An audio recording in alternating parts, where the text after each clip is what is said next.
ఒక రాజు, ఒక సామ్రాజ్యం, ఒక జాతి, ఇంకో దేశం. వినడానికి వేర్వేరు కథల్లా అనిపించినా వీటన్నిటినీ కలిపే ఒక అపూర్వమైన చరిత్ర ఉంది. ఛత్రపతి శివాజీ మహారాజ్ పేరు వెనుకనే స్వరాజ్యం, ధైర్యం, ఆత్మగౌరవం గుర్తుకొస్తాయి. కానీ ఇప్పుడు ఆయన పేరు భారత సరిహద్దులు దాటి ఇజ్రాయెల్లోనూ మారుమోగుతుంది. వేల కిలోమీటర్ల దూరంలో ఉన్న ఆ దేశంలో శివాజీ మహారాజ్ విగ్రహం ఏర్పాటు కానుండటం వెనుక కేవలం గౌరవం మాత్రమే కాదు, 2000 ఏళ్ల అనుబంధం.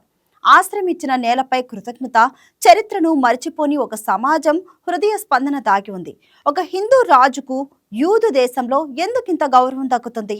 కాలాన్ని వెనక్కి తిప్పే ఆ అద్భుతమైన కథను ఇప్పుడు చూద్దాం.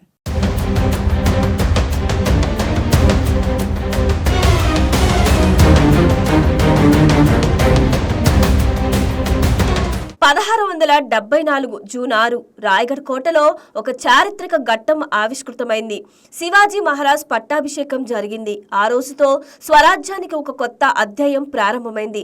సీన్ కట్ చేస్తే ఇప్పుడు 352 సంవత్సరాల తర్వాత ఇండియాకు వేల కిలోమీటర్ల దూరంలో ఉన్న ఇజ్రాయెల్లో శివాజీ మహారాజ్ విగ్రహం ఏర్పాటవుతుంది. ఇంతకీ ఒక హిందూ రాజుకు ఒక యూదు దేశంలో విగ్రహం ఎందుకు పెడుతున్నారనే డౌట్ వచ్చిందా? ఈ ప్రశ్నకు సమాధానం వెతికితే మనల్ని 2000 ఏళ్ల వెనక్కి తీసుకువెళ్లే చరిత్ర కనిపిస్తుంది.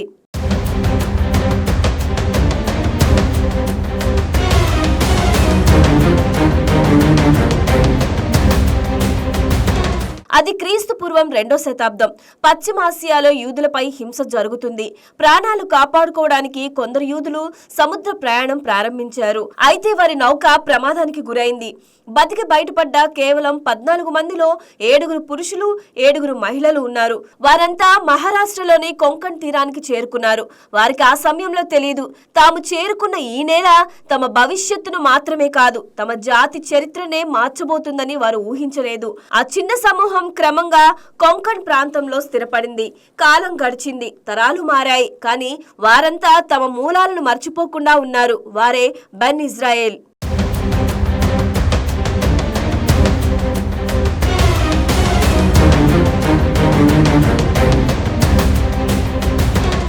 ఇండియా చరిత్రలో అత్యంత పురాతన యూదు సమాజాలలో ఒకటి.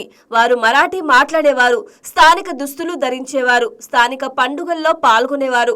కానీ తమ ప్రార్థనలు మాత్రం హెబ్రూ భాషలోనే చేసేవారు.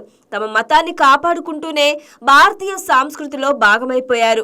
వారి జీవన విధానంలో ఒక ప్రత్యేకత ఉండేది. శనివారం రోజును పవిత్ర దినంగా భావించేవారు. ఎట్టి పరిస్థితుల్లోనూ ఆ రోజు ఎలాంటి పని చేసేవారు కాదు. నూనె గానుగులు నడిపే వృత్తిలో ఉన్నప్పటికీ శనివారం మాత్రం విశ్రాంతి తీసుకునేవారు. అందుకే స్థానికులు వారిని శనివార్ తేలీలు అని పిలిచేవారు. ఇది వినడానికి చిన్నలాగా అనిపించవచ్చు, కానీ ప్రపంచంలోని చాలా ప్రాంతాల్లో యూదులు తమ మతాన్ని ఆచరించినందుకే హింసకు గురవుతున్న సమయంలో వారికి ఇండియాలో మాత్రం తమ విశ్వాసాన్ని పాటించే స్వేచ్ఛ దక్కింది.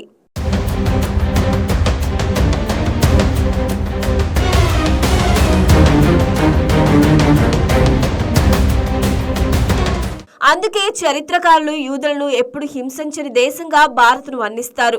ఇలా యూదులు ఎంతో స్వేచ్ఛగా నివసిస్తున్న సమయంలో ఇండియా 17వ శతాబ్దానికి అడుగుపెట్టింది. దక్షిణ భారతదేశ రాజకీయ పటాన్ని మార్చేస్తున్న ఒక వ్యక్తి పేరు మారుమ్రోగుతుంది. అతడే ఛత్రపతి శివాజీ మహారాజ్. మొఘల్ సామ్రాజ్య విస్తరణను ఎదుర్కొంటూ స్వరాజ్యాన్ని నిర్మిస్తూ కోటలపై కోటలు జయిస్తూ ఒక శక్తివంతమైన మరాఠా రాజ్యానికి పునాదులు వేస్తున్నారు. ఈ పోరాటంలో శివాజీ మహారాజ్ ఒక విషయాన్ని బాగా అర్థం చేసుకున్నారు. సామ్రాజ్యాలు కేవలం రాజులతో కాకుండా విశ్వాసంతో బలపడే మనుషులతో నిర్మితమవుతాయని తెలుసుకున్నారు. అందుకే ఆయన వివిధ వర్గాలకు చెందిన ప్రతిభావంతులను తన సైన్యంలో చేర్చుకున్నారు. అలాంటి వారిలో బెన్ ఇజ్రాయెల్ యోధులు కూడా ఉన్నారని అనేక చారిత్రక రచనలు చెబుతున్నాయి.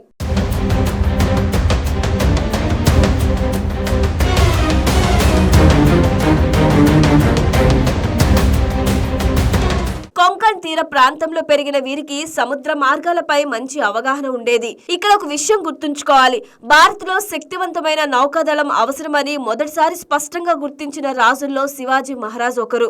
పోర్చుగీస్, డచ్, బ్రిటిష్ ఇలా అందరూ సముద్ర మార్గాల ద్వారా ఆధిపత్యం కోసం పోటీ పడుతున్న కాలం అది. అలాంటి సమయంలో శివాజీ నిర్మించిన నౌకాదళం మరాఠా శక్తికి వెన్నెముకగా మారింది. చరిత్రకారుల కథనాల ప్రకారం బెన్ ఇజ్రాయెల్ సమాజానికి చెందిన కొందరు యోధులు ఈ నౌకాదళంలో కీలక బాధ్యతలు నిర్వహించారు. అరోన్ చుర్రికర్ అనే వ్యక్తి మరాఠా నౌకాదళంలో నాయక్ హోదా పొందినట్లు కొన్ని పాత రచనలు చెబుతున్నాయి. మరికొందరు కోటల రక్షణ బాధ్యతలు కూడా చేపట్టినట్టు ప్రస్తావనలు కనిపిస్తున్నాయి. ఇలా భారత స్వరాజ్యం కోసం జరుగుతున్న చారిత్రక ఉద్యమంలో యూదులు భాగమయ్యారు. ఒక యూదు సమాజం ఒక హిందూ రాజు నిర్మిస్తున్న రాజ్యంలో కీలక పాత్ర పోషించడం ఈ కథను ప్రత్యేకంగా నిలబెడుతుంది. శివాజీ మహారాజ్ మరణం తర్వాత కూడా బెన్ ఇజ్రాయెల్ సైనిక సాంప్రదాయం కొనసాగింది.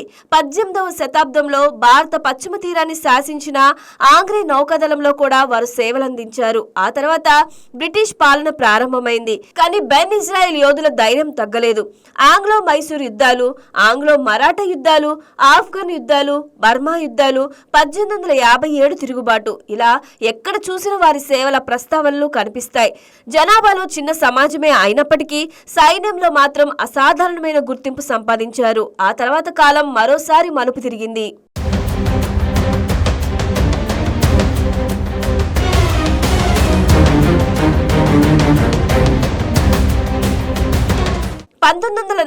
లో యూదుల కోసం ఇజ్రాయెల్ దేశం ఏర్పడింది.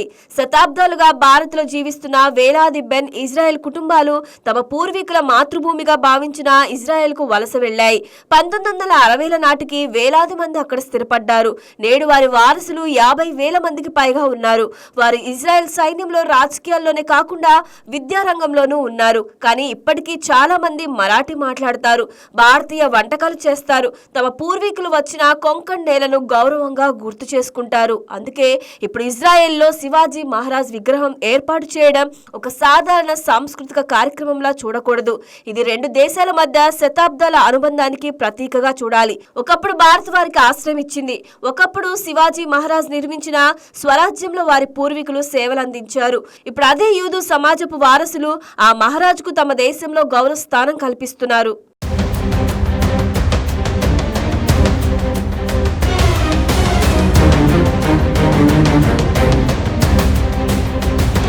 చరిత్రలో కొన్ని విగ్రహాలు రాతితో నిర్మించబడతాయి, మరికొన్ని కృతజ్ఞతతో నిర్మించబడతాయి. ఇజ్రాయెల్లో నిలవబోయే శివాజీ మహారాజ్ విగ్రహం అలాంటి కృతజ్ఞతకు, స్నేహానికి, 2000 ఏళ్ల చరిత్రకు నిలువెత్తు సాక్ష్యంగా నిలవబోతుంది.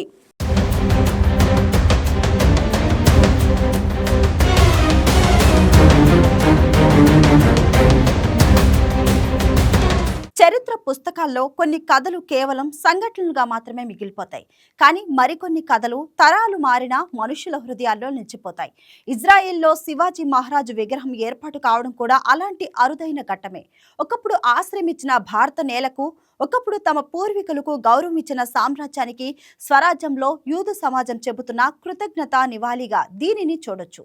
రాజకీయాలు, సరిహద్దులు, మతాలు దాటి విశ్వాసం, గౌరవం, స్నేహం ఎంతకాలమైనా నిలిచి ఉంటాయని చెప్పే చారిత్రక సందేశంగా ఈ విగ్రహం నిలవబోతుంది.